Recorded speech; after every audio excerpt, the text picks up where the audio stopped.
Hey, what's up? Back in Virginia, and I came out here to Orange County. I'm going to visit the James Madison Museum, little building over there. It's also an Orange County History Museum, and I was just going to walk through and go over some of the history of the county.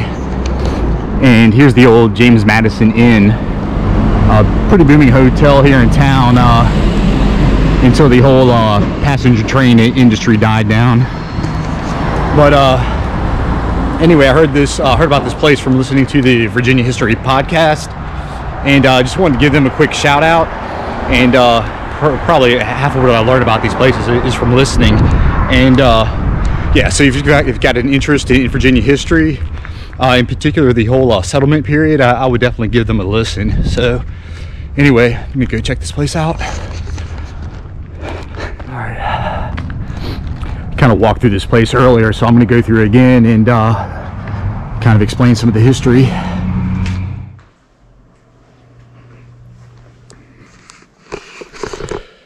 All right, this front room is dedicated to some Orange County history. And this painting, it's supposed to be Dolly Madison, and they think it might be her sister. Dolly had jet black hair, and yeah, so land grant 1774. Oh yeah, here's the James Madison Hotel across the street, and that newspaper clipping from 1928 looks like it opened, and this chair is from the lobby.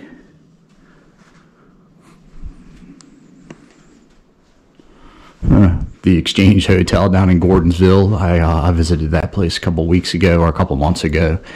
And Civil War Hospital. This guy here, Lewis Holliday, famous resident here in Orange County, and he owned the Holliday House right down the road.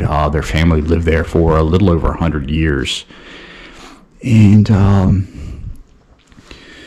yeah, this was painted in the gouache style, similar to watercolor, kind of like a lithograph. And if you ever see any photos of maybe of your great grandparents, you'll see them in that style.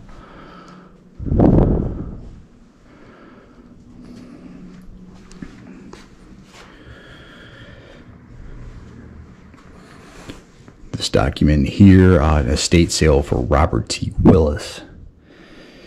And some of the buyers include some popular names here in Virginia: the Taliaferros, Madison, Lee, Conway.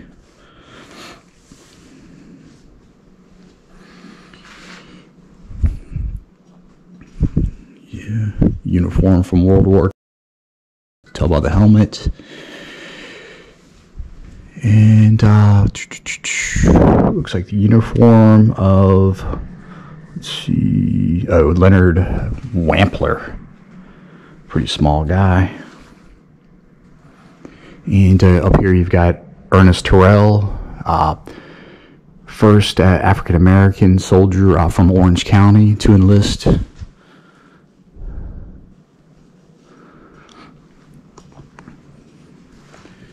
And here's some tools Dr. Holliday used. He was a surgeon during the Civil War.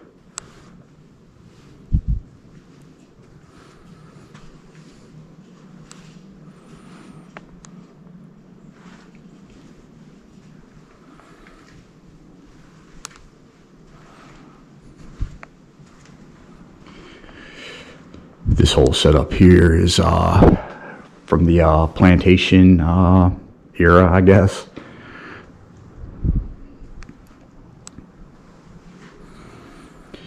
And this thing's a tobacco grinder. It's what they use to make snuff. Ground the tobacco leaves in here.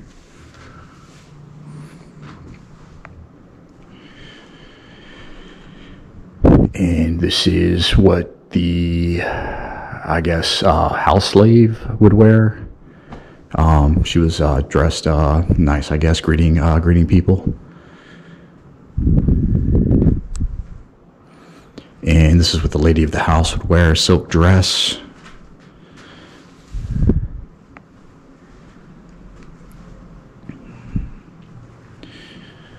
This bureau was made in 1790, or in the 1790s.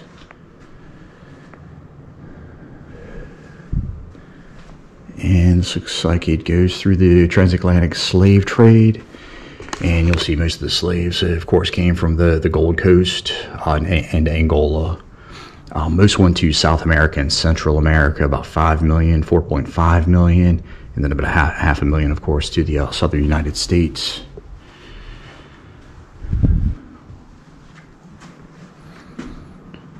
Some homemade instruments over here.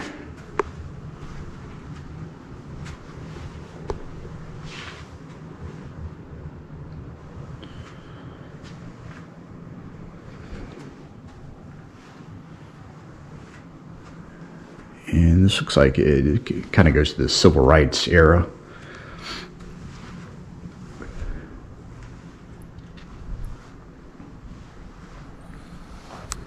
Just a side note, those are the parents of the African-American kid who enlisted in World War I. And they owned this business here in town. I believe the building's still here, but it's abandoned.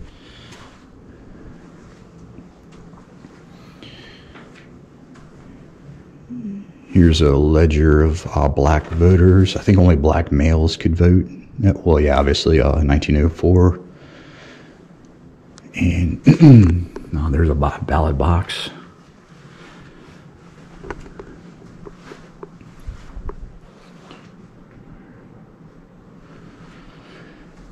And some of the black settlements here in Orange.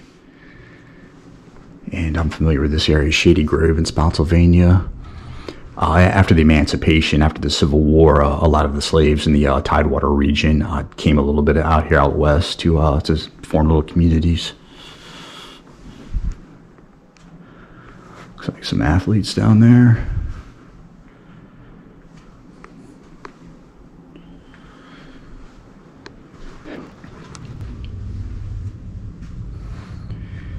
And looks like a lot of Native American artifacts. And the Manahoacs were native to this region, and just a little north of the Monacan Indians.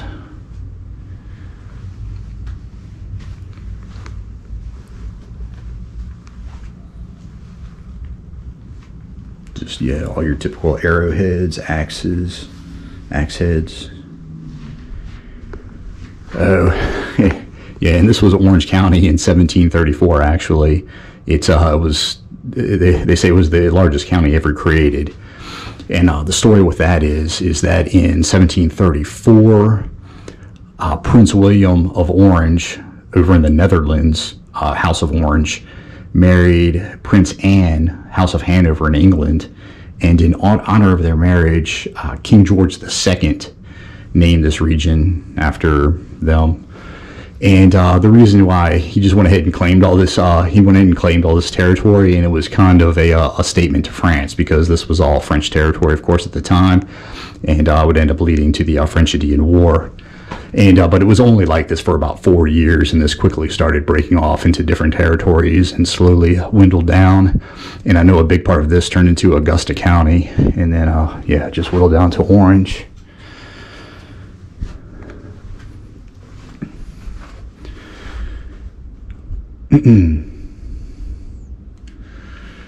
All right, so yeah, it looks like there's a big Native American burial ground about 11 miles from here, and over 1,000 bodies looks like buried there. And I need to check to see if you can visit that.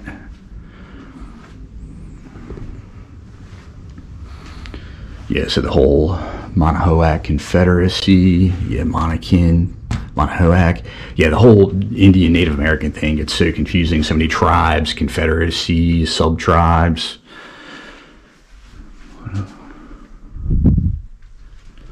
Yeah, and supposedly also there's a Monacan little memorial museum not too far from here. I need to look into that. All right, so back here is into the James Madison Zachary Taylor territory. And Yeah, this is supposed to be James Madison's silhouette. I hear just about everywhere else he was 5'4", weighed about 100 pounds, which is kind of extreme, but or at least the 100 pounds part. But this is saying he was 5'6", 120 pounds, but small guy nonetheless.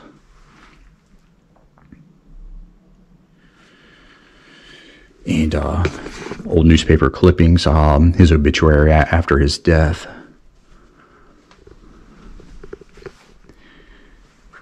And here's a commission given by James Madison to Henry Barnard of the Navy, 1814, obviously during the War of 1812.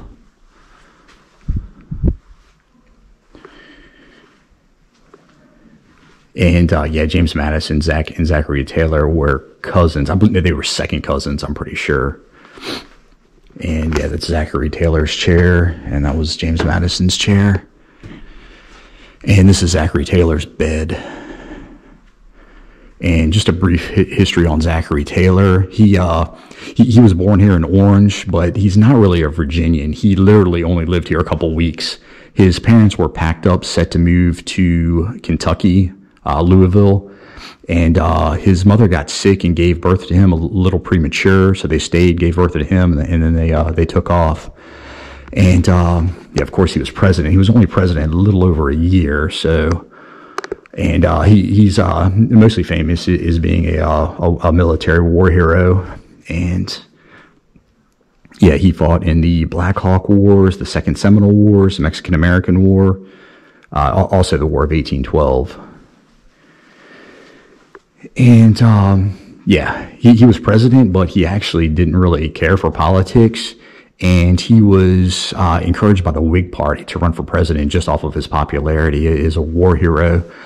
And they thought, a lot of the Whigs thought that because, well, after he lived in Kentucky, he had he ran a plantation in Louisiana, and they kind of thought he was one of the boys and that he was going to help expand slavery out west. But once he became president, he actually did the opposite. He pushed to have California and New Mexico, the New Mexico territory, become free states. And they say if he survived, he might have ended slavery a little bit sooner. But yeah, so all right, so now we're getting into James Madison.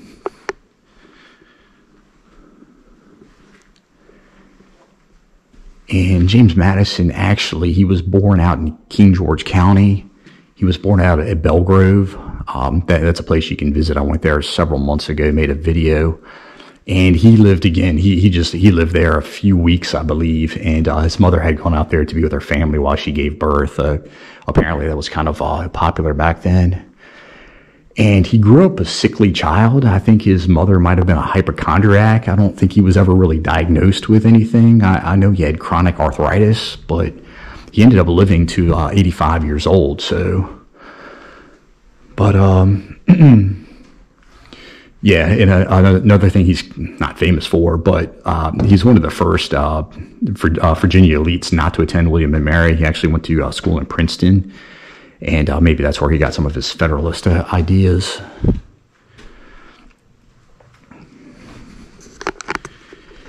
And here's a bust that was used to make the statue of him in the Madison, the Library of Congress. So, and yeah, of course, he was the fourth president, Secretary of State under Thomas Jefferson, and most famous, the father of the Constitution, wrote the Bill of Rights. And most famous for, he came up with the Virginia Plan. It was the first, he came up with the whole idea of checks and balances, where not one person could be in power, and yeah, push for the Constitution. And also kind of famous for kind of flip-flopping on his political ideologies. He started out in favor of a strong central government. Later, he started hanging out with Thomas Jefferson, who was in favor of states' rights. That's, of course, wrote the Bill of Rights. And then when he became president, got involved in the War of 1812, kind of understood the importance of a strong central government. But in the end, he kind of ended up in the middle. So his wife, Dolly Madison, probably one of the most famous first ladies. And she was born up in Philadelphia, and I think there's actually a Todd house. I'm going to Philadelphia in a couple of months. I think I'm going to try to visit. And, oh yeah, the Todd house in Philadelphia. So, yeah, and they had quite a relationship. She was, I believe, 17 years younger than him, and he was kind of a quiet, reserved, kind of intellectual type, and where she was a loud, outgoing socialite. And she was famous for decorating up the White House, throwing lavish balls. She actually threw the first presidential inaugural ball, which became a tradition. So,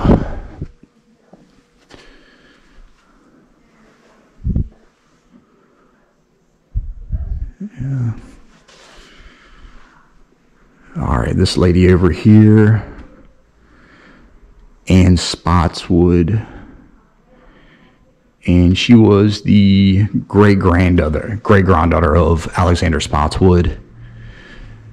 Yeah, Alexander Spottswood, pretty important figure out in this area. Of course, namesake of Spotsylvania County. And most famous for his Knights of the Golden Horseshoe. And, yeah, he was quite an eccentric guy. And he also built a house out here, and he called it the Enchanted Castle. So, yeah, I don't know, kind of weird. But anyway, so the Knights of the Golden Horseshoe, that was an expedition that sent out from Germania to kind of explore and settle the western part of the state. And yeah, we were trying to hurry up and claim and fill up that territory so the French wouldn't come and take it. And yeah, the expedition was kind of known as a casual expedition. They had taken a bunch of wine with them, and they were constantly throwing celebrations and having toasts every time they would discover a new river, a new mountain, a new pass. And yeah, let's see, there were about 50 people on the expedition, 74 horses. Zachary Taylor's father was involved in the expedition. And so what he would do is he would give each of the participants a golden horseshoe pin with some jewels on it afterward. So, oh, and another kind of crazy side note about him is that he funded the, not expedition, but the chase to catch Blackbeard the pirate. Believe it or not, he funded 2 ships to go after him. They left Virginia and they caught him in the waters of North Carolina, out by the Outer Banks. And yeah, that's where Blackbeard died. So yeah, he was responsible for that. So kind of a crazy side note.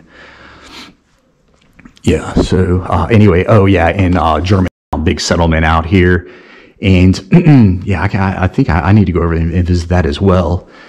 And yeah, that was popular. He got a bunch of German settlers to come over here.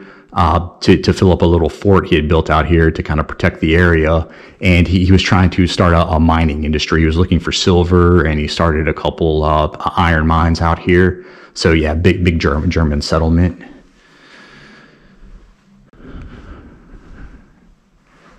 Let's see, yeah, Madison and Monroe were pretty good buddies. That's right.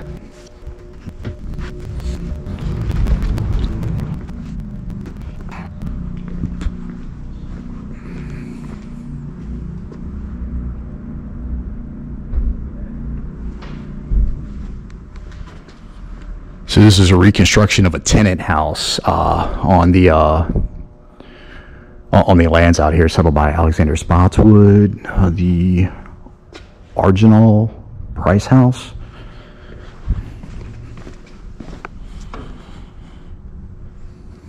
Some stairs over there.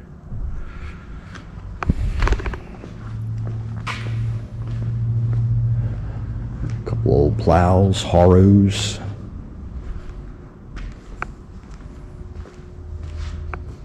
Land roller back there.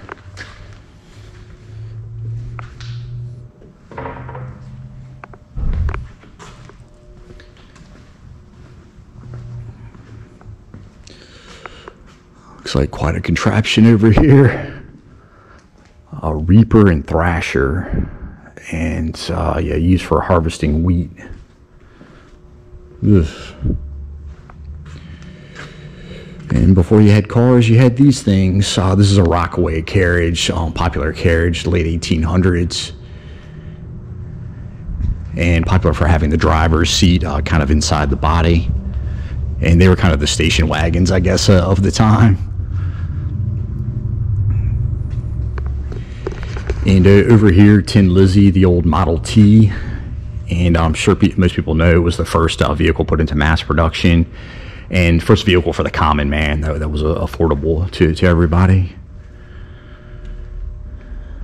It's even got the crank up there, some pretty cool shocks.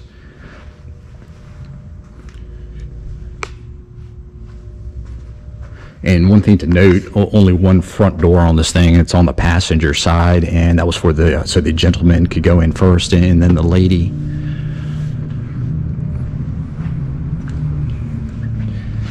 So here's another Model T, and this one's from 1912, and yeah, this one looks pretty cool. Huh. Like the old lights.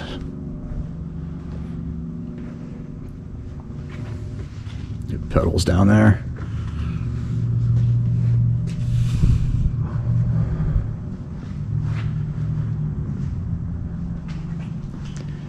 And a fire hose from the mid 1800s.